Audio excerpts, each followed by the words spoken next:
and welcome to Chattin Stats, formerly known as Stats on Stats. My name is Richie Stevens, and I am the host of this wonderful, lit RPG podcast where we talk with lit RPG authors and narrators about their books.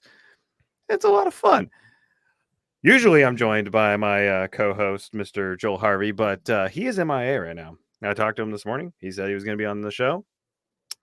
I don't know where he's at. He's probably asleep. But fuck Joel. We're here for a good time. Never liked Joel. He was my least favorite of this duo. Right. Right. That was it. I don't think he even read the book. That's it. Like, I don't think he read Quest Academy. It's just he's fake. That's reader. what it was. Fake reader, yeah. But joining me today for the first time, and this has been an episode we've been really excited about, and by we, I mean me, because Joel's not here, so fuck you, Joel. Joining us today is Mr. Brian J. Nordon, author of Quest Academy. Brian, welcome aboard. I thank you very much for having me. You did make me feel very guilty on several occasions to be like, hey Brian, why are you not on Stats on Stats? Yeah. And I was like, yeah, I'll eventually do that. And I think we've been like trying to get this on the books since like mid last year. Since Dragon Con. Like, and I'm I'll totally do it. Yeah. Yeah, I think Geneva got us in a group chat together like right before Dragon Con, and I was like, yeah. I was like, oh, cool. I'll butter him up. I give him a butterfinger at Dragon Con. He'll come on the show. It'll be a good time. Well, no, I think what really happened is that you were like, oh, Brian, I'm so excited. I'd really love to get you on the show. But first, I'm going to get everyone involved in the Artem project on first, and all of them together because they're my favorites. But you later, Brian. And I was like, you made your choice, Richie. You made your choice. You know what? And I've made mine. That's fair. That's very fair. But we got some excitement going on in the chat. We got a Facebook user saying that Joel's not here. Okay, I'm peacing out. He's the entertainment. Wow. Well, thanks, Joel. Facebook. It's Brandon.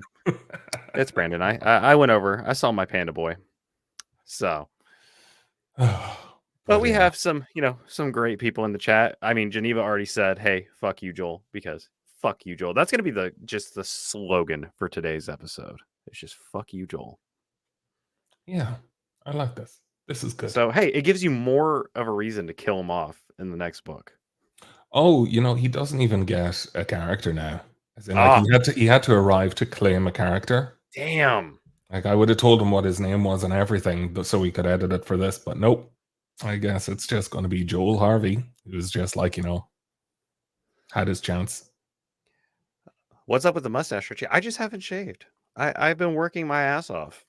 I put in 60 hours last week, and I put about 60 hours in this week. So, man, that's what's up with it. And it's Richtophus Ironblood, as seen in chapter 57 of Quest Academy 2. So, Did you actually go and find it? Yeah, I did. Yeah, okay. I did, and I screenshotted it on Kindle and like cropped it just so it would show my name and Cicade, just so I could send it to Steven. I was like, hey, we're on the same team. Let's fucking go. Which was a terrible decision. Well, we don't know how it ended for yourselves, but I'm sure that you're still in the excursion at the start of book 3. I would hope so. I would absolutely hope so.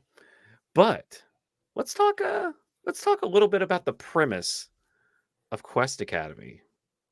So, sure. What's it about, Brian? What is this book that is in my hand that I've 100% read twice?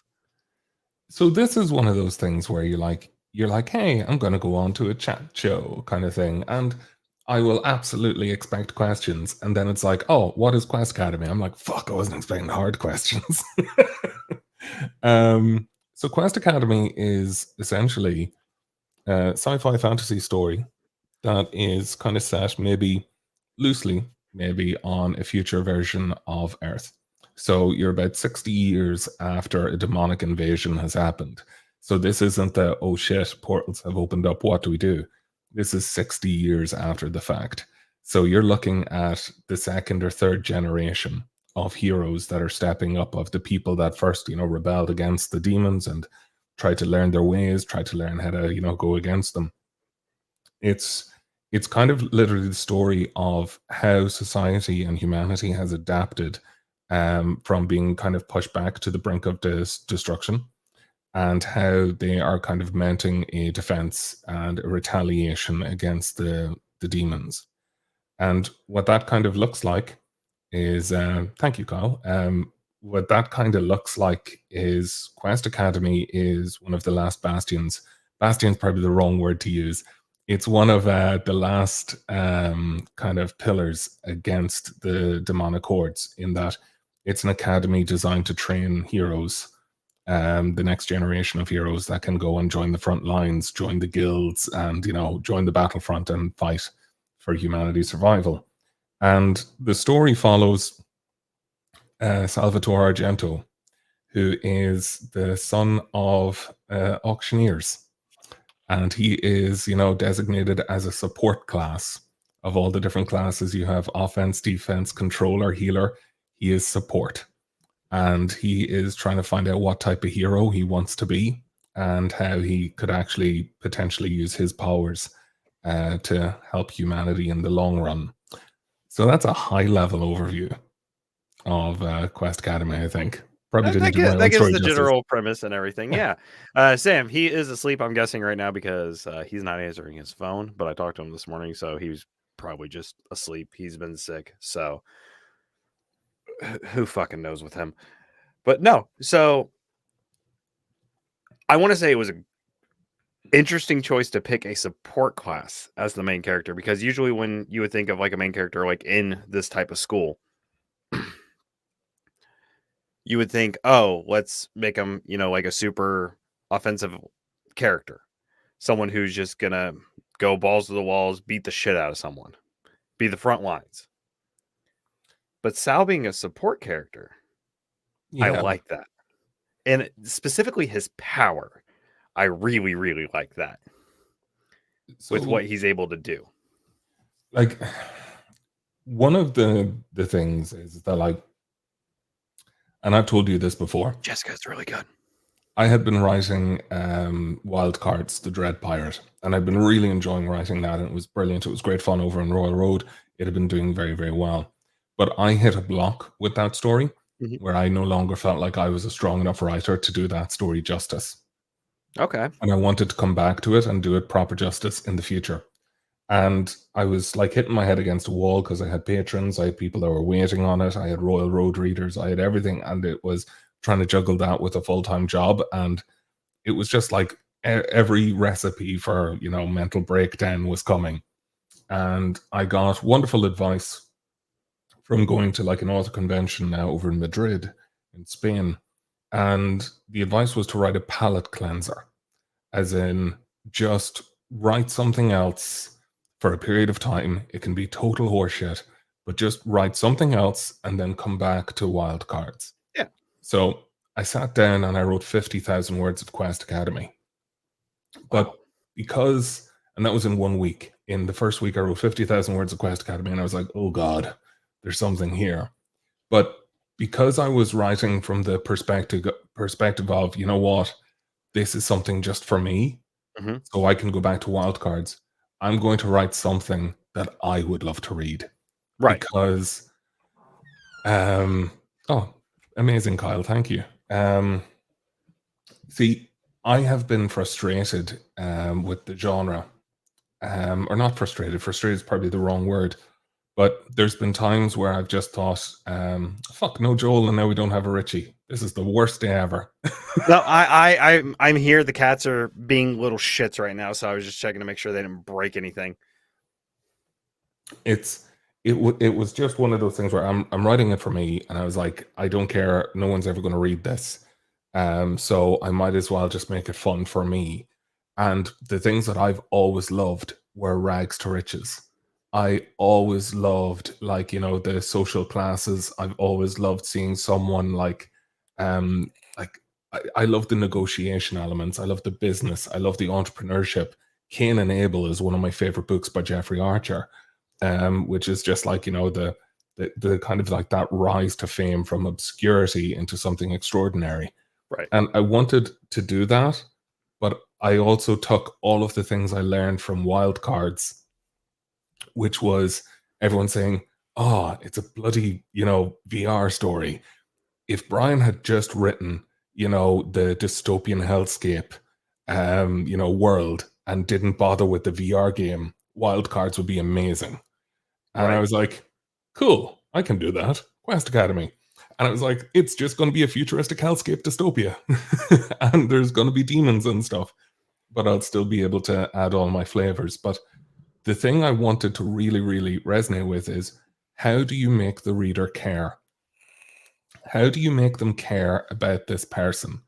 How many of us can actually relate to the guy that punches gods? How many of us can relate to these sort of things? I could never relate to them. And I thought to myself, what are the chances that there are more people like me that maybe came from, that have a good family background or have a good relationship with their parents? I'm like, I'm not just going to kill off the parents to make a story plot. I'd be like, maybe he has loving parents. That's cool. And then just like, what did he learn from them? Oh, they're auctioneers. Oh, so he knows how to negotiate. He knows business. Brilliant. I can play with that. And support was that he doesn't want to be the front and center. He doesn't want to be the poster boy. He doesn't want to be famous. Right. He's yeah, and that was the reason. Why was it a support? And I was like, because it matches his personality type and it matches what I like to write. Okay. We got a couple of questions coming in, so I'm just going to star them so that way we can come back to it in a minute. So this is going to sound like very off the note because I was gonna throw some Disney in here just because of your Of comment course, last you're more than welcome to. to when I finished reading Quest Academy the first time when I had my paperback, it had me in the mood to watch something superhero esque. Now I bet you're thinking, oh, he went and watched X Men. Oh, he went and watched My Hero Academia. If No, you watch Sky High, I will slap you. I watched Sky High. I went and That watched Sky High because oh, that was one of my favorite movies growing up. I got to see it in theaters with one of my best friends, like back in the second grade when the movie came out. And I had it on DVD because it was like one of the first DVDs I ever got to own. mhm. And it just became one of my favorite movies. And plus, Kurt Russell. Kurt Russell is fantastic. Kurt fucking Russell. And it's just it's so damn good. I see Steven in the fucking chat saying should have watched Big Hero 6. The reason I chose Sky High was because I wanted that like high school-esque academy feel. That's why I chose Sky High. But Big Hero 6 also fucking slaps. And crafting, yeah, Big Hero Yeah. 6. So, like, Big Hero 6 works very well for the Well, crafting the angle. villain technically kind of crafts in Sky Yes. High, so Yeah, turning everyone into infants. I'm pretty sure I can do a little better than that on storyline, but we'll see. they had to do it for a kids movie. Come on. Okay, fair, fair. But like, but yeah, no, look, decent movies. I mean, Yeah. you can't go wrong with Kurt Russell. No. I mean, the whole cast is like actually really good. We get a young Danielle Panamaker before, her CW days on The Flash. Never made that connection. I Yeah. never made that connection, and now I Uh-huh. totally see it. She Killer went from Frost, having yeah. yeah, she went from having plant powers to, killing people. Oh, So, never heard of Sky High. don't hype Hold it on, up. I'm switching back over. Is that Jessica? Get on Disney Plus and watch the 2004 It's a fantastic live masterpiece. action. It's not a masterpiece. It is a masterpiece. Watch it for what it is, and it is a masterpiece. We did have a Watch question. it high. That too. You need to be sky high to appreciate sky high. You do. So Samuel asked, what's your end goal for Quest Academy? I mean, how many books do you have in mind for the story? So this could potentially scare people, and I don't Oh know how shit. honest I should be. And we just got Um, another question. damn it. Okay, Damn. guess I Oh, should be honest. Ryan Um, coming in with a deep cut. Zoom with Tim Allen back in 2006. That's a bad movie. it is That's a a bad really movie. bad movie. Um, so All right, Cade's off my team. Ah, Nope. no. Banned. Off the team. So I guess so how many books? See, there's different answers to this.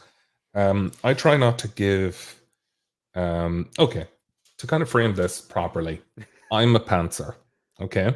The reason I decided on an academy story is so that I didn't write myself into a corner and that I would know that this semester comes after this semester and how I would be able to plot out big events that are happening throughout the different semesters of a 3-year degree. Okay. I have really cool shit planned for different semesters that happen. And what I hadn't anticipated was that I would write a semester one fucking trilogy. Because I did not anticipate that month one would be book one. I did not anticipate that months 2 and 3 and 4 would be book two, and that the end of semester one, 5 and 6 is going to be in like book three. Like I did not anticipate that. So I can tell you now that my initial plan was to say, okay, I can see this being 10 to 12 books. And the way I was going to do that was the first semester trilogy. And then I was going to attempt to do semesters 2, 3, and 4 as books 4, 5, and 6. Okay. Which then gives us the final year of the academy as the last trilogy. Depending on how that kind of goes, because there's a lot of content there, because it's going to be a lot of the guild recruitment is happening. So some of the things that has already been kind of foreshadowed in the stories is that if you're familiar with NFL, we're going to be having a combine of sorts that is happening for Quest Academy, and that's going to be called the evals, the evaluations, and that's happening in book 3 for the third years. And then by semester 2, that's when the recruitment drives are going to start happening with all of the guilds, the Hunter Bureau, all of those things coming in to view the third years to be like, okay, show me what you've got and all this sort of stuff. So that's some stuff that's happening there. You already remember that the reason the second years weren't around much in book 1 was because they went off on an excursion. Right. You have the third years weren't around because they were on work experience. So there's a work experience, a placement that happens with certain guilds and things like that. You have excursions and like things. But then in the other months, there's also going to be raids and Oh, stuff. hell yeah. And depending on what year you're in, that depends on what place you are in the raid. Oh, So like, as in like, so first years are going to be very much at the back watching everyone else and just kind of like there for the experience. So there's a lot of stuff that's hello kitty. this is Hermes. This is Very my good at girlfriend. delivering messages. He is, he's something. Oh, hi, buddy. No. Okay. So, let's see. Kyle said I might have to come to Ireland and get your autograph for my Quest Academy. And can you put me in your suitcase? Asked Paul. And then Paul, of course, says hi to Hermes. So, story with my copy of Yes. Quest Academy. Mine showed up during the live you guys did for the like the press, like when it first came out. Okay, nope, I know exactly why you put it in here. Get out, little shit. So I remember watching the live that Legion Publishing did here in the Facebook group, and I was just constantly checking out my window. I'm like, okay, where's my copy? Where's my fucking copy? Where's my copy? I want to read this damn book. Showed up. I was like, fuck yeah. And I wanted you to sign it. And I said, Brian, I will bring it to Dragon Con with me, and you can smack me with it if you will just sign the damn book for me. And thus, Geneva took a video of it, of you kind of just smacking me on the back of the head with the copy right after you signed it. Yeah. But right Did I say before you anything signed nice? it, you deadpan looked at me. I don't know if you remember this. You looked at me and went, Joel? And I was like, no, he's somewhere else. Ah, you see, you two were so synonymous. Like if we had these sort of calls where it was just you, I'd know that you were Richie. Mm-hmm. But I think Joel is just trying not to get in the way of this friendship. I think that's what it is. I think it's exactly what it is. I think he's probably backstage and you just haven't let him No, he's join. not down there. He is not down there. But But yeah, it's like with the books as well, like to not scare anyone off, because I know that reader fatigue is a real thing. mhm. And I know that there can be times where there's a lot of um there's a lot of kind of people being like, hey, this story has overstayed its welcome and it would have been amazing if it had just ended here. So my plan, depending on how well Quest Academy goes in the long term, is to potentially wrap up things at graduation and then potentially write side stories from the perspective of different guilds. That's what I was actually getting ready to ask, if we would get some side stories, because I would like to see a little more of like Divinity when she's not around Sal, Mhm. and just some of his other cohorts. Let's see, hold on real quick, because Kyle had a comment. By the way, your cover artist has made Sal look cooler than he actually is. That's bullshit. Sal is Thank you. fucking That cool. is bullshit. Sounds Sal awesome. is fucking awesome, because I mean, you know, get him crafting his gloves here, and then when you go to book 2, that's just badass. It is badass. The green and black, just it hits different. I'm normally like a black and red type guy, like if I'm doing like that kind of color combination, that hits different. That I have, hits so different. I have to say, I've seen the cover for book 3. I can't wait to see it. I can't wait. Oh man, like it's Which just book it's 3 one is of those called things. Yeah. Raiders? Saviors. Saviors. So because you have to remember, like the thing was, I was gonna. The other reason that it would be funny to go to 12 books is Steve. It's like you want your character to die. I think he does. I don't think he wants to be on my team anymore. Yeah, but it's just like fucking Here, healers. you know what you could do? Just kick him off my team, send Gray over to my team. Yeah. There we go. Yeah. See. I knew Tori was in there with them.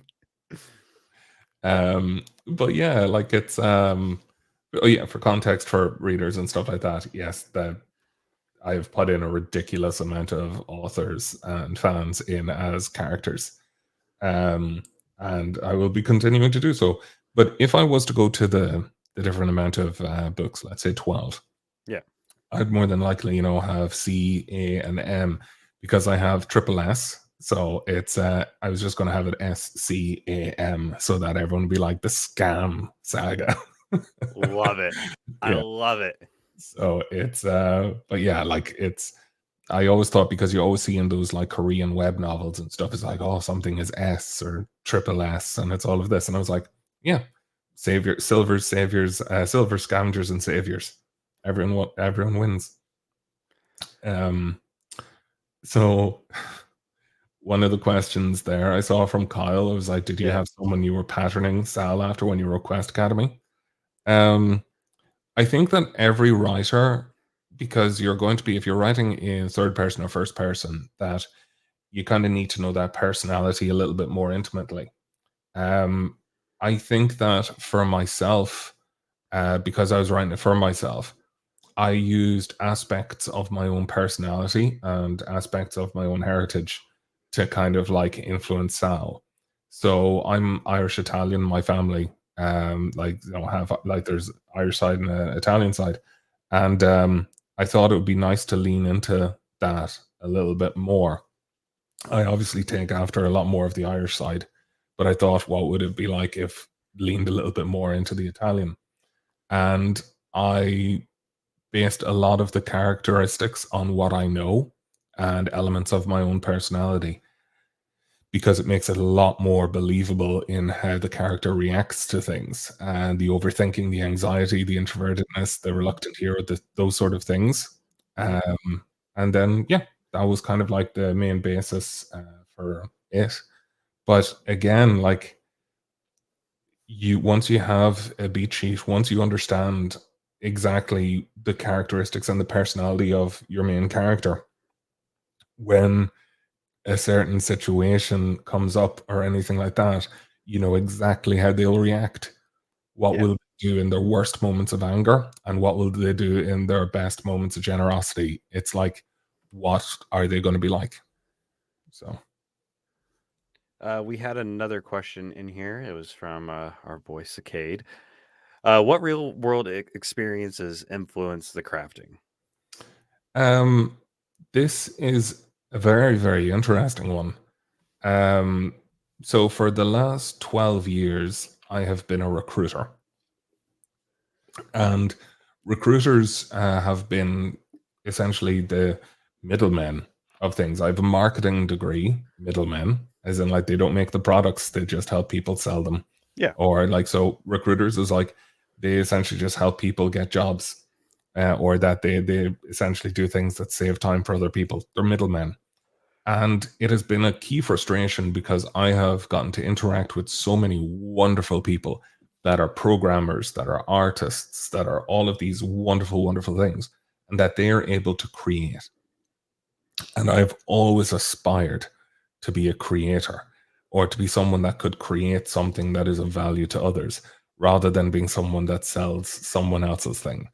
And looking at it and thinking of like, making things better, like just by being in the room or Yeah. just like that level of expertise, that's something that I've always aspired towards. And I've been the type of person that's always brought people around me, or like surrounding myself with people that I thought are way smarter than me. And seeing them create things has just been wonderful. So, what influenced the crafting elements of Quest Academy is like, well, I wanted to write it about someone that was competent in the ways that I wasn't. I wanted to write about someone that was able to kind of go into that kind of aspect. And thank you, Stephen. It's it is the it's just like it was born of a frustration. Hmm. And then I thought, no, this is beautiful. As in, like, I think that this would be a wonderful skill to have. Yeah, it's overpowered as fuck. But as in, like, it's still not that overpowered when you consider the person that's using it. Right. So No, I love Cal or Cal. I'm thinking something completely different now. I love Sal's character and the way his ability is able to untangle like the chords that are there so he can actually copy the ability and kind of use it as his own, because we see him use it right off the bat when once he gets to the academy and they're going through their little trial phases and everything. But it comes with a great cost every time he uses it. So like with this when he takes the speedster's ability mhm. and copies it, he looks like he's running fast to everyone else, but he's just jogging Yeah. and using muscles he doesn't normally do. And then hey, ow, I, sore muscles. I think that every author has that moment of something they found very funny that no one else did. I know for sure, like with Kev Sinclair, with God of the Feast, where it's just like where your man throws the toilet paper and just bounces off the assassin's Yeah. chest. He was like, not a lot of people reacted to that, but I thought it was hilarious. So for me, one of those things was Sal with the speedster ability being like, this is pretty shit. Like, I thought this was going to be super cool where it would go super, super fast. But no, it's just everything else slows down. I found myself chuckling. I mean, there's a few parts where it was, some good chuckling action. When he meets Upgrade for the first time, I felt attacked and I laughed at the same time, specifically at the scene where she's like, "Oh, this is how you're acting now. How are you going to feel when I actually start flirting with you?" I was like, "Oh, Brian, fucking hurts." Yeah, like we've all kind of like I've been very lucky in the fact that Upgrade is based off a couple of friends of mine, okay, that had a lot more, uh, let's say, charisma than I had when I was growing up. So I remember when I was roughly around 17 and stuff like that, one of them, one of the girls, she just like put her arm around me, and just like because she knew how insecure I was, and Been her there. level of just like kind of like this is like, and she was just playing around with me. There was no like Yeah. there was nothing there. It was just her way of kind of being like, she just took great entertainment out of how jumpy I was, because I was like, I grew up in the countryside. I went to an all boys school. My first time having a conversation with an adult woman that like, was like, I think going to college. So at 17 or 18. So I was there like, oh fuck. And then I was so out of my depth. I was like 6'4". I had cheekbones. I was like, hello. And everyone's like, I love your voice. I was like, oh no, I'm in danger. And, I need an adult. Oh wait, I am an adult. Shit. but I had to do an Erasmus year in France for like just for a year. And I went over and I realized that I was the only Irish person in the university, only Irish guy. There was 5 girls, Irish girls with me. And it just seemed there was a lot of attention that I probably wouldn't have gotten if there had been more Irish guys, if you got me. Yeah. But there was just a lot of interest and things, and a lot of that was kind of fueled into the first book for Quest Academy. But then I realized I was like, a lot of people didn't have those sort of experiences as well, and the Yeah. book was way too thirsty. And I was like, you know what? Let's tone back the thirstiness and the horniness of all of this. It threw me off a little bit when I first started. I was like, wow, okay. Proud of my boy Sal over here. That's good for him. Yeah. Good for him. And like a lot of the things that people would classify as heavy flirting and stuff, I'd be like, no, like Well, I have so some war stories of being very clueless. so how I pictured it is pretty much comparing it to how Jesse is in Final Fantasy VII Remake, like being very blatant with Cloud, Yes. just flirting. And I'm like, damn, they turned my girl thirsty. Holy shit. And then reading Quest Academy, I was like, oh, okay, I see it. I can see it. Wasn't ready for this, but I can see it. Yeah. But no, it's like again, my fear is that like, when I see a lot of the comments that go up, like, and I read every comment, I read every review. A lot of people tell you that you shouldn't, and just it's bad for your mental health and stuff. Um it's thank you, Kyle. But not even going there, Ryan. Um, so the fucking Guinness bombs threw me, Ryan. This is all your fault. Fucking Ryan, go back to your vending machine. Ground system vending. But but yeah, it's God, where is it going? Oh yeah, so when I read all these comments and reviews and stuff, and people being like, "Oh, all of the women are so shallow," and like this, and they only exist for to fuck the MC. I'm like, oh fuck, I really didn't do Divinity service with this, because I think Divinity is one of my favorite characters in terms of like her personality, her drive, her ambitions, her goals, and her viewpoint of what it means to be a real what it means to be a hero. Samuel, we missed your question. Oh, I thought I started. I'm sorry, Sam. What do you like to read in your off time? Um, you guys read. What's reading? So what do I read in my off time? Manhwa, Korean manga. That's the main one that I've been doing the last while. I've read a few of those. Yeah, it's There. so I probably rotate between about 50 or 60 of them every so often, or just like pick up a new one and then just go through. Um, but yeah, like I'd love to say that I support other writers and that I read all their stories. But a lot of the time, like when I read, I feel guilt because I'm not writing. Or that if I read a story and I'm like, I could do this better. That's fair. Or if I read a story and I'm like, fuck, they're brilliant. I'm shit.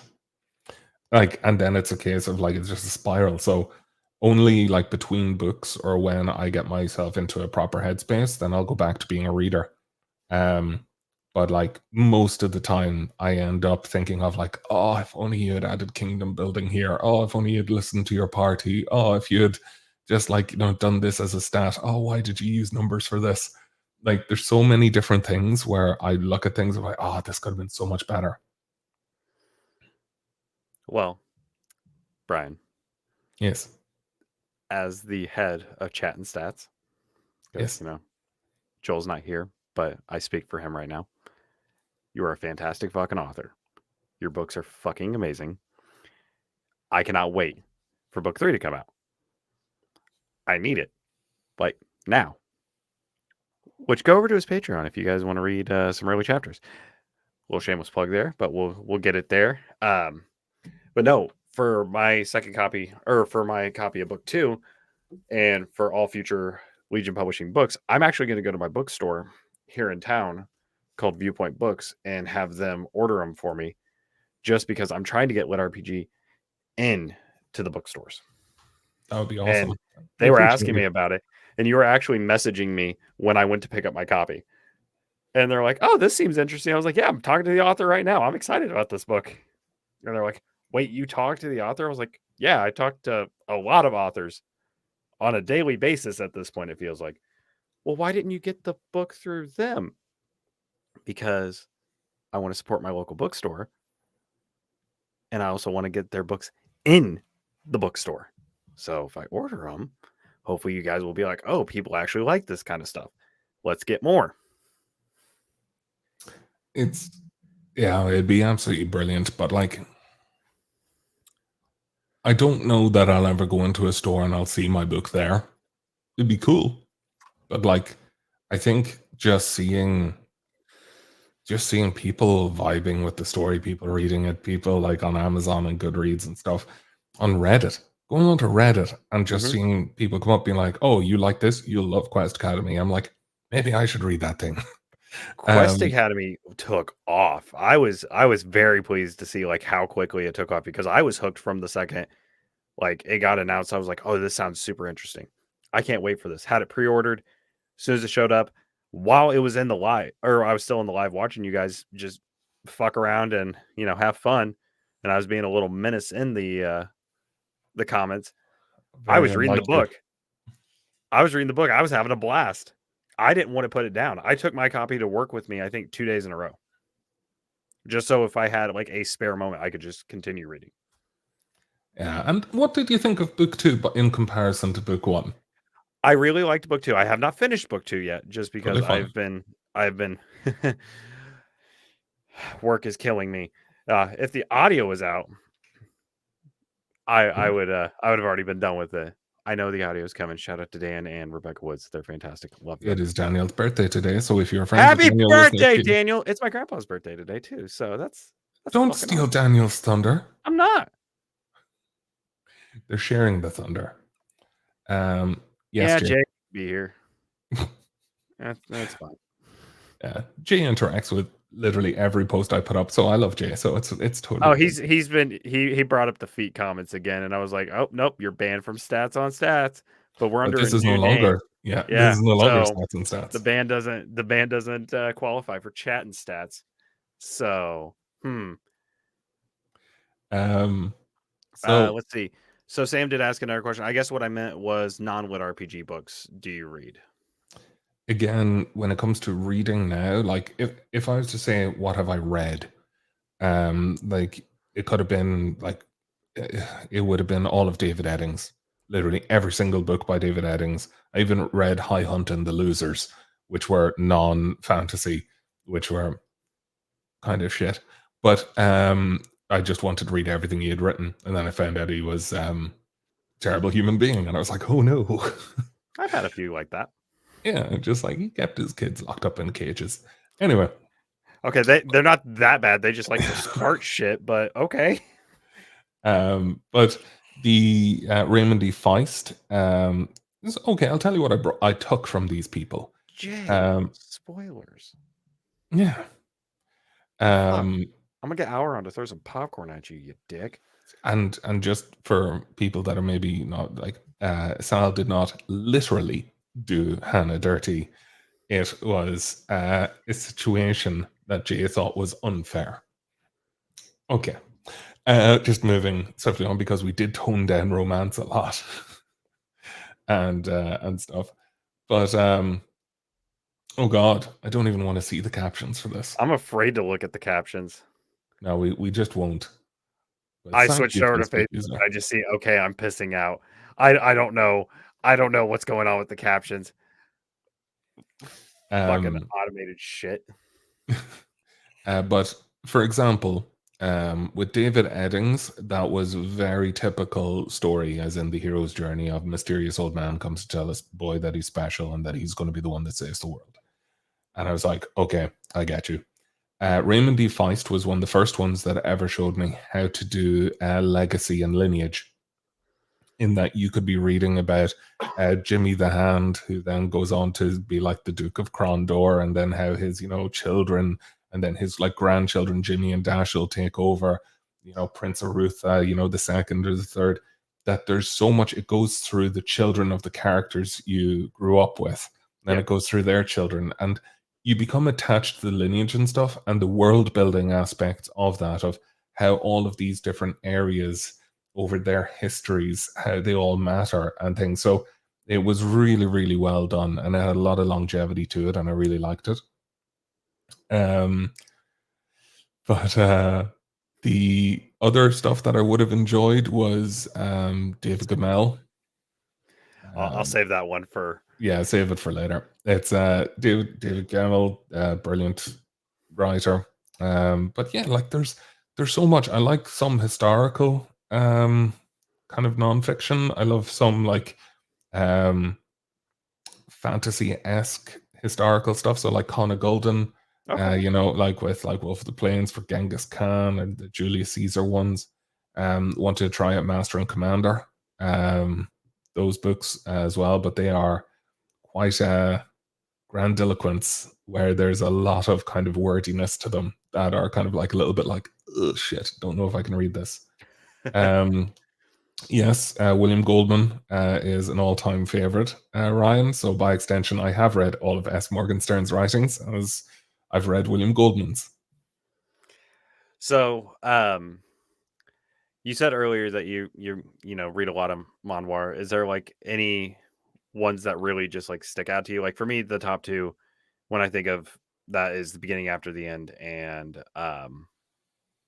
Solo Leveling. Those are like the two that come like straight to mind for me. So I read Solo Leveling. So I read, it all started way back with the legendary Moonlight Sculptor. Okay. So I read that when it was being translated. I think it was Charles Dean who was actually responsible for a lot of the translations. Shout out to Charles Dean. We love you, buddy. Which was really, really cool. And I think Dawn and Jay Boyce, I think like a lot of people had hands in that in the early days. But with the with those, I kind of started from there, and then I branched out to other ones. The Gamer was one that kind of like hit a bit of mainstream, and I was like, oh, this is interesting. But the ones that really, that like to date, that I've really, really enjoyed, I suppose, The Greatest Estate Developer, I really enjoyed, which is Lloyd Frontera, which is very, very fun. Essentially isekai civil engineer who is like creating like it's just very, very entertaining of how he uses engineering from modern day in a fantasy world, and it's very good. Then you have others like Disaster Class Hero. Omniscient Reader's Viewpoint is absolutely phenomenal. It's a very, very good one. Novels Extra, quite enjoyed. Doombreaker's kind of shitty. There's a lot of them. Like there's I was reading one, Warrior High School, which is very good. Like there's a lot of kind of parallels. I think someone was telling me about that one, and I added it to my list. I have not started it yet. I'm trying to. Like, if you look at Quest Academy, a lot of the things that I really, really enjoyed from the Korean stories, which is like the dungeons, the towers, the portals, the kind of the ranking systems, the caste systems. If you look even culturally of how like I don't want to say collectivism or anything like that, but like if you look at how they react to certain things or how like their characters do things, like I was always thinking to myself, what if we removed the face slapping from China? What if we removed a lot of the, anti, you know, Korea, Japan, China, like dynamics from, the Korean stuff? What if we took out this savior complex and what if we added this to a Western world? So, Okay. so a lot of the things I was like, but how would you kind of go from this? Like, all of them always focus on almost like an edge lord MC, overpowered necromancer that holds a dagger. Like all one story has to do is do it well, and then everyone else follows it immediately, Holy being like, shit. let's do this, let's do this, let's do this. And then it's like, okay, now it's regression. Okay, regression, regression, regression, regression. Oh, now it's reincarnation, reincarnation, reincarnation. So you get all of these like almost like amalgamations of one story that did incredibly well. And they just got very, very weird.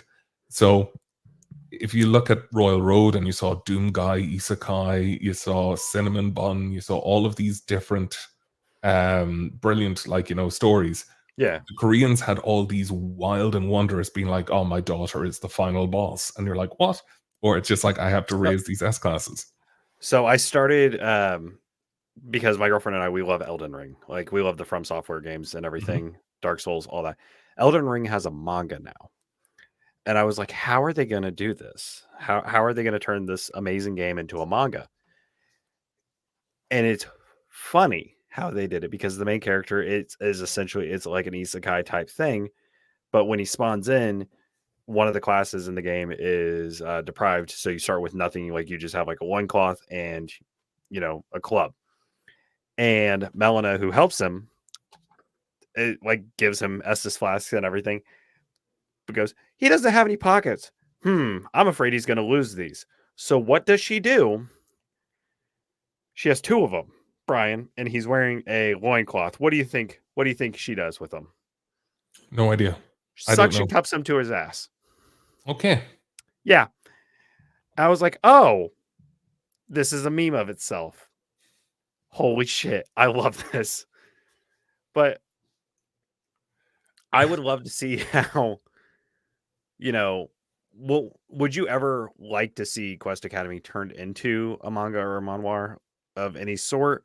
Like have a little graphic novel to go with it, or See, this is a very hard one for me to answer because I have vision in certain regards. I can see things as I can see things as a certain thing, but once it's not inside that kind of yeah. vision, I can't visualize it. Oh, So for me, Quest Academy, if you ask me what form of media does it work best as, I would almost always tell you a book because I can't see it. I can't visualize it as a movie. I can't visualize it as a TV show. And I can't visualize it as a comic adaptation or a cartoon. okay. And when I say I can't visualize it as, I can't see it being a commercial success in those areas for the reason of how much slice of life it has. To do the characterization justice of having Sal, Divinity, and Barry sitting around a table for 4 or 5 chapters, Yeah. is that going to be compelling for people to watch? Is that going to be compelling for people to view? As in, like, would that work as a blockbuster? No, they'd skip it. Like, they'd skip those scenes to showcase the tournament or to really dramatize the dungeon in like in book two or the what. So I'm trying to figure out what would be the best way to view it. Now other people can say, "Oh yeah, I totally see it. I can see it. I just can't yet," which means I should probably not write the screenplay. Oh fuck! Hide the barbecue chips. Jez is here. Fuck. Oh fuck! It's Jez. What do we do? What do we do? We got to No, behave no, now. Shit. yeah. So, no, no, no. Like his name's gone now, so I don't see it. Yeah. So it's Okay. like, We're good. We're good. We're good. We're good. Just yeah. play cool. Play cool. Play cool. Um, but like, hopefully that makes sense. Like with wild cards, I can absolutely see that as a movie. Right. Like wild It cards, I see that. it makes sense. Like for me personally, I'd love to see it like as a like an animated type series, like a cross between anime and animation, or anime and animated, to where it has like the really cool visuals for some of the action scenes and everything, but also just like has the nice calming scenes for when the three of them are just sitting around the table and chatting. Like, I would love to see the different visions of how it like played out when Divinity's going through and trying to decide which shake they should get on the very first day, or the smoothie. Yeah. It's and it's interesting to me. Like there are certain art styles that would really lend itself to that. It's just for me, like I look at it, I'm like, would people enjoy this? And I I suppose think that yes. comes down, and that comes down to me as being the author, being like, I don't know. It's more for the audience to tell me, yes, we would. Like, do you know, like, No, yeah, I get that. I get that 100%. Um, I'm actually so one thing I like doing now that Baldur's Gate 3 is out, because, game's fucking amazing. I don't have to tell you that. Um, I take lit RPG characters I really enjoy and I try to make them in Baldur's Gate 3. So I've made Zeke from Axe Druid. I've made Marcus from High Table Hijinks, both by Chris Johns. I did a Montana build for, Eric. you know, Eric Love. That one was hard to do, but it was fun. And I always try to make him look as like close to the character as possible. Quest Academy, I've not been able to do it yet because I don't know what starting class to choose. Because Artificer isn't there. Exactly. So I'm gonna have to mod it in, because I know there's a mod on Steam, Yeah. but I play it on my PS5 more than anything. I bought the game 3 times because I bought it for me, I bought it for Joel, and I bought it for myself again on PlayStation, because I had the day one early access on Steam back in October of 2020. I play tested it before then. Um, and It's that was so much before, different than what I originally played with. like, it is very different. And it was really cool. That was before I got a job at Larian. I play tested for them and they were like, what do you do? And I'm like, oh, I'm a recruiter. And they were like, interesting. We need recruiters. And I'm like, I that's still love nice. that you got to work with Larry, and that's fucking awesome.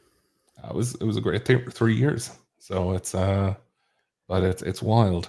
But honestly, like I got the collector's edition, which is really cool before I finished up. I want to try to find the physical edition. I didn't get to order it because Physical edition bills. should be fine. The physical special edition is like that should be fine. The collector's edition, I You looked can't up the find it price of anywhere it now. now. Yeah, can't find it It's anywhere. like it's And crazy. I don't want to drop a couple grand on, is as much as I want that statue. I don't. It's not in the budget. Yeah. Hell, the last collector's edition of a game I got was God of War 2018. Well, before this, the last one I got, yeah, Cyberpunk. That I wanted to get that one too. I need to go back and spend some more time with it because they completely revamped it, and I haven't played it since Phantom Liberty came out. I haven't even done the expansion yet.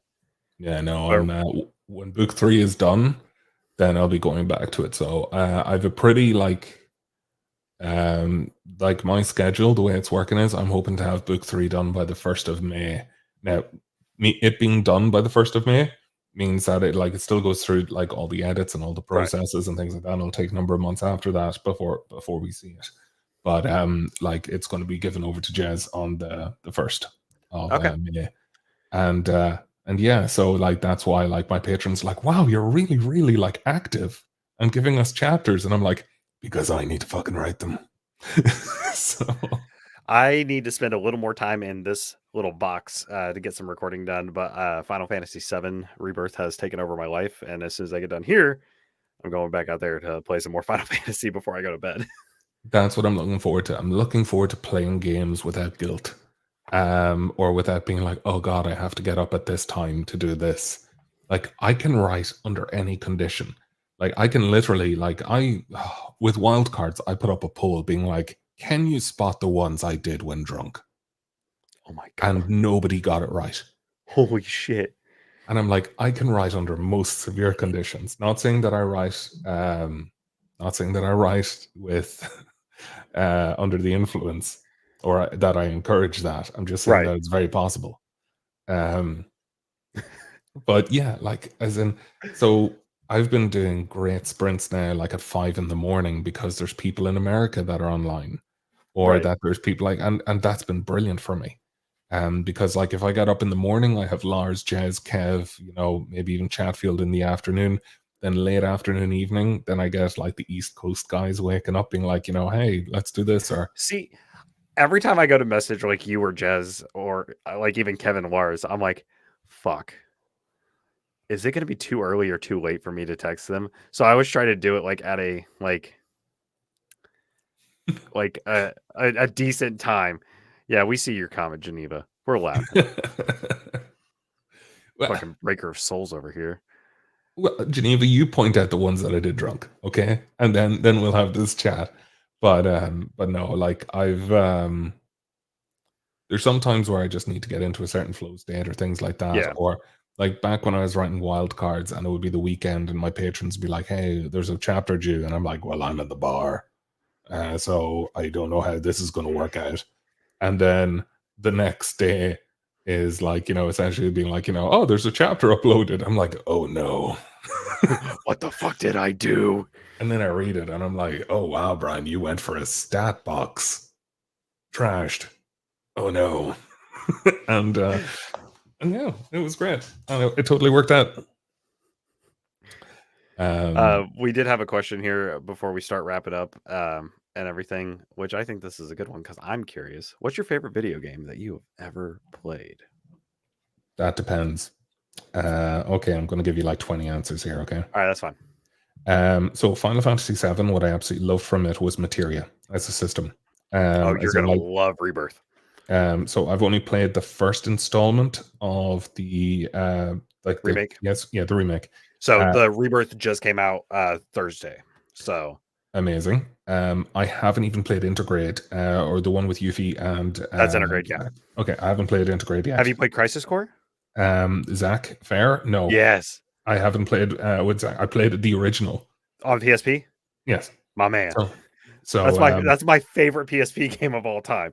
So Vice I City love it. Stories was my favorite PSP game. Which game? Vice City Stories. Okay, that was my first PSP game I ever had. Yeah. I got that, Battlefront 2, and Harry Potter and the Goblet of Fire. Other ones would be Crusader Kings 3. Good game. Love Crusader Kings. Really, really, really big fan of that. Mountain Blade Bannerlord 2. I played Fireblade, like Fire. Like there's the Warband and like Fire and I played all the Mountain Blades. But Bannerlord is great fun. I have not played Bannerlord 2 yet. It is I fun. played the first one because it was available on Xbox, but my little laptop here, even though it is a gaming laptop, cannot handle that fucking game. It's like I love my PC. I built it a few years ago. It's very, very nice. I had a very nice gaming PC, but there was some complications there that I won't get to on the air. So we're not going to talk about that right now. Cyberpunk 2077. Great game. Until Liberty, brilliant game. Witcher 3, really enjoyed. Final Fantasy X is probably one of my all-time favorite games because of Blitzball. I adored Blitzball so much. The most complicated tutorial of all time. Don't knock it. Like it's like I'm not knocking it. The most complicated tutorial is Crusader Kings. It's kind of like you have fun. Okay. And you're like, fuck. So Final Fantasy VII was my first Final Fantasy game after I played Kingdom Hearts, because Kingdom Hearts came out when I was in the first grade. So going back and playing, I was like, oh my God, this character that's got this fucking giant sword and really cool blonde spiky hair. I want to play his game. So I got Final Fantasy VII. I spent hours on it. And I mean hours on it. Then I was like, okay, well, I heard Final Fantasy IX's okay, but everyone said go straight to 10 because it's the actual first PS2 Final Fantasy game. So I went to that. And I got the Blitzball, and I think I was in the third grade when I finally got around to playing it. And I saw that. What age is third grade? That would be between 9 and 10. Okay, gotcha. Well, It was 9 for me because my birthday was like right before school started, like usually 2 weeks, a week or two before. I was 14 when I started Final Fantasy X. I Well, think I mean, I'm 28 now. I'll be 29 this year. So I mean I'm that 36 this year. okay. So So there's a little bit of an age gap between us, but not a yeah. lot. But like, I'm just trying to make Jay feel less old. But no, man, once you're a grandpa, I'm sorry. Fuck you, That's Jay. that's You're gonna feel old. that's it. Um, but yeah, no, like of the games that I love, there's I'm gonna. Motherfucker. Is he coming on now? He just texted me. Just got up. Yeah, we'll just tell him that we've just done an hour. But like, I'm willing to wait for Joel if he wants to hop on. We'll do a little bit extra time because when he gets in here, I can step off screen real quick because I gotta go make sure one of the cats is actually okay. Okay, that's So, totally fine. Y'all are such beautiful, horrible babies. Wonderful. Thank you babies, so much, all of Kyle. you, says the person who has made it their goal to break me on a daily basis. No, So no. I will say, um, No, you know yeah, what, Jay? I'm gonna come onto your lawn now. Phrasing. I need to phrase that phrasing. better. I was like, wow, just woof. Um, but so Stephen, Fourth grade is usually the time when people are 9 years old. Not in the state of Indiana. State of Indiana. I was 10 years old when I was in the fourth grade. the Stephen put up a question about romance side story, thirsty healers. Oh yeah. So that was one of the comments. I didn't know if I was going to pop that up yet or not. Romance side story: Thirsty Healers, featuring Kate Crux and Graham Moon. When Stephen Landry, I would love to see that book, but also I don't know if I could read that with you guys in the car. So I don't know, but like I feel like they need to both die together in a scene, maybe No, holding hands, and see, then I'd here's be what like, you need to do: kill off one of them, and then send my group to go avenge. hmm. See, there could be like the way that when in Naruto and stuff, Yeah, you had all of the different teams and how they grew older and they still remain friends and things yeah. like that. That won't happen with Quest Academy, and they're all still going to hate each other. Do you for a second think that Barry? I don't know if you've gotten there. Never mind. But there is Barry is on a team with a guy with a guitar. Fucking douchebag. I know. Okay, yes, I've been there. I've gotten Yeah, there. yeah, and it's like they're not going to be friends. No. So that's also a cool thing I will say, and I'm trying to like, postpone so I can try to get Joel's ass in here. Um I love the relationship between the like Sal's team. They have a good relationship for the most part because they're like, we're gonna fucking suck. We're not gonna do anything. This is our team setup. We're doomed to fail from the start. You're talking about book one. Yes. Okay. Yes. Yes, I'm talking book one. But also, like, we meet some of the most insufferable douche canoes right off the bat in book one. Because how many times does that douchebag get his ass handed to him? Is it two or Not three enough. times right Two. off the bat? I think it's two. Because in the bathroom, In the bathroom, yeah. and he gets knocked down to points, like all the way to last place, right? Oh, if you count things that aren't just physical, yeah, a few times, yeah. Yeah. Um, And but like, then thrown off the side of the. yeah, It's like, it's what the fuck? yeah, I forgot about that. That was really funny. Um, but yeah, like there's a few instances like that. But I think in book two, I don't even know if he's mentioned in book two. He's not. I don't think he's been mentioned where I'm at. No, and like Let this is me, the because quick read. I'm on page 296, so like right at the start of chapter 59. Chapter 59. Give me a quick second. I'm gonna call Joel really quickly. I'm gonna mute myself. I'll let you do your thing. Not to worry. Just looking up where the fuck that is. New threads. Oh, okay. I gotcha. Do, do, do, do, do. And Stephen, you asked me a question. What is my favorite monster to write? Honestly, I don't think I have an answer for you unless you allow me to go with a cryptic answer. The cryptic answer I think I would use for this is writing humanity as monstrous, writing horrible human beings. That's one of the things that I really enjoy. I've had a few comments from people that how I write combat isn't very good, or that it isn't as compelling as the other elements of the story because I don't focus on it that often. Okay. He's coming. Okay. I finally got a hold of him. He's trying to get his headphones working. I was like, "You got the fucking invite in your Discord. Just get your ass in here." He's the worst. And even if he did only just wake up, it's not on the right hour.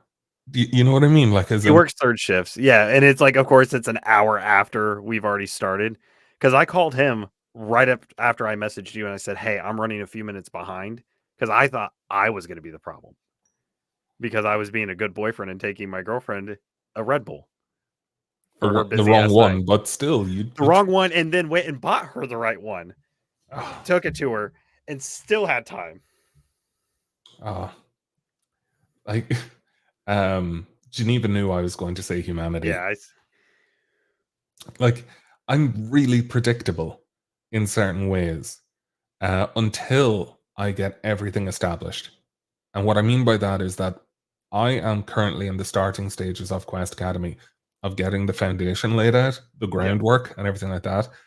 And it's only when you truly care about all the characters that's when the fuckery happens.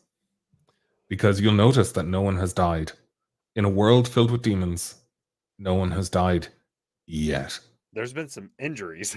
There's been some injuries, and there's been some very, very heavy Close injuries. calls. Samuel, there I was gonna are say I was getting ready to pop that up. You said 17? 17. There are 17 as of today. Earlier today, there were 10, and now there are 17. And let me just do a quick check. While you're doing that, I'm gonna go ahead and give you some praise here because I pulled it up on Amazon. And right now, Quest Academy Book 1, Silvers, is sitting at a 4.8 star review across the entire board with 3,557 reviews. And you're sitting at 4.8. That's fucking awesome, Brian. In Book 2, That's 4.7, man. it is a 4.7 with just 2 reviews shy of 2,100. Yeah. So I need to go leave my review so I can get it up to 29. Oh God, you should just like bought the book and put in the review, man. Like, well, what the fuck? Yeah, I got it on Kindle, so I'll just swipe through the pages really quickly.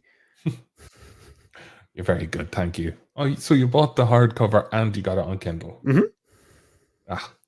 Because the hardcover going through my bookstore, it took them a few extra days than what they thought.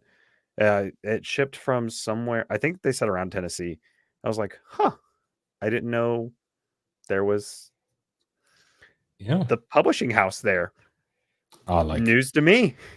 I just find it funny how a lot of my readers delight in the fact that when I release a book, they get the physical copy before me, the author does.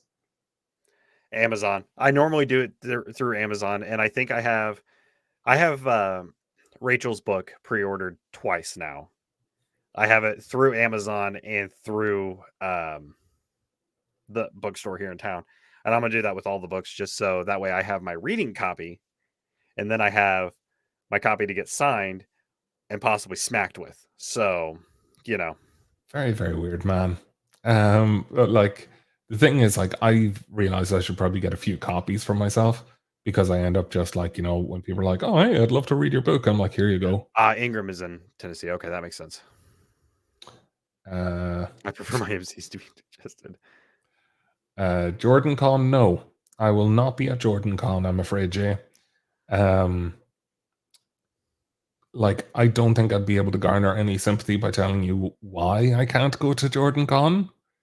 But it's because I will be going off on a magical adventure that was arranged in April of last year. And I will be off with Michael Head, Nathan Amy, Michael Chatfield, and Joe Dan. And we will be drinking heavily. All right, he can't get his mic working, so It's totally fine. We yeah, can call it. yeah. Uh, So we'll go ahead and start wrapping up. I want to thank everyone for tuning in today. This was a fun episode. Before we dive off, we always like to do a little thing of, hey, what you been reading? You already kind of answered that, Brian. You don't read. I don't read. So if I was to be kind of pushed on this one, I've picked up a couple of ones, and all of their names are escaping me. I recently put in a thread, like a request on like Progression Fantasy, to be like, hey, can someone give me something with all of these things? Oh, you could Uh, have asked me. hmm? You could have asked me. It's not like I have a Okay, podcast where I do that. I'll ask you now. Okay. Okay, so the thing I'm looking for is Fuck, we're putting me on the spot. I shouldn't have opened my mouth. yeah, yeah, yeah. So I am looking for um, class systems in Okay. that you have societal classes. I want Ooh. politics and intrigue, and I would ideally like a charisma-based character. So what I'm looking Let for is maybe like rags to riches as well, if possible. let me do some diving through my backlog and my 500 titles on Audible and 600 on Kindle, and I will get back to you later on that one because I think I have something, but I don't want to say yet. So just Um, there was something of the Adept was recommended to me. okay. You have, I think, was Spellmonger is good. I do like that one. Spellmonger was Newt and Demon was I haven't done that one. I would say beginning after the end because it does have like a political system and like a class based type thing for both the actions and or like I guess classes as in combat classes and also like a higher royalty class type thing. That would be one I'd recommend. who writes that? That is Turtle Me. Okay. It's a manhwa and a light novel, and Travis does the audio for the light novel. And Geneva's saying all the skills. All the skills. I've not read that one yet, but it is it's a deck building one. So Hmm. I it's on my list. Joel and I have that. He's read it. I have not. Noobtown. I've not read Noobtown, so I can't say. You see, Kyle, this kind of ruins it for me. Like, if I read all the skills, then I won't be able to play with Yep. Fanta. I'd be like, I've written more deck building books than I've read, All right, that's fine, buddy. which is something I would have loved to have said. It's all good. But I'll talk to you later. but no, I did read Summoner Awakens, so I would have had to have written 2 books of deck building, and then I would have been able to say I've written more books than I've read in deck building. Summoner's Awakening is good. Also, if we're on the deck building aspect, I got to give a shout out to Harmon Cooper with Arcane Cultivator. That one's just fucking beautiful. Love it. But for me, I didn't get a lot of reading done. I've been picking on the longer books, so I'm currently in book 5 of He Who Fights with Monsters. I am powering through Quest Academy, and I just did a re-listen of Revenant and Jez's Artem books. So yeah, Um, I was reading something by Kev. Oshbob, God of the Feast. No, I started the Sasmiel Accords. That is a Um, good fucking series. Sasmiel Accords. Started reading them. I have books 1 and 3 because he ran out of book 2 at Dragon Con. Yeah, no, it's I fucking love Kevin. I love Kev, and like it's so strange for me because like God of the Feast, I was like, I remember just like getting through it, and I was like, I've sunk like 2 days of solid reading into this. Why am I not done? And then I realized that the book was 1,100 or Shout out to something Dying Breed. pages. Yeah. Oh yeah, TJ. It's Fucking love TJ. And I actually have from our episode with him, which was our season premiere, my first 2 books of The Dying Breed are still sitting in my studio. So, but awesome. we are running low on time, so I'm gonna go ahead Just trying to get and rid of me. It's yeah, fine. It's start fine. wrapping it up. Um, Join us next week because this is one of our back-to-back weeks. Just because I wanted to squeeze Brian in here to get him on the show. Next week we will be sitting down with HP Hollow ED Sky to talk about her new series that she has coming out, which is under the ED Sky pen name, worst kept secret in, reading. Are you able to say we when Joel doesn't even bother turning up for these? Yes, because I am awesome and I'm pretty sure the voices in my head are telling me to shut up. But we're going to be talking with HP. She's been on the show, I think, 4 or 5 times at this point. I need to give her like a 5-timers club badge for how often we have her on. So, and then after that, we have David North on the 28th to talk about Battlefield Reclaimer and Jade Scripture, Rivers of Fate. Great series, narrated by my boy Zach Johnson. Battlefield Reclaimer has very, very good father and son dynamics. It does. It really does. enjoyed that, yeah. But I want to thank everyone for tuning in tonight. It was an absolute pleasure to see you guys in the comments. And of course, Brian, fucking awesome to have you on the show. I'm so happy we finally got to do this, even though Joel fucked up. Yeah, he's Dick. the worst. Next time we have you on, you can just yell at him. It'll just Next be an hour time. of you yelling. Oh no, this was your only shot. Fuck. Okay, that's fair. That's fair.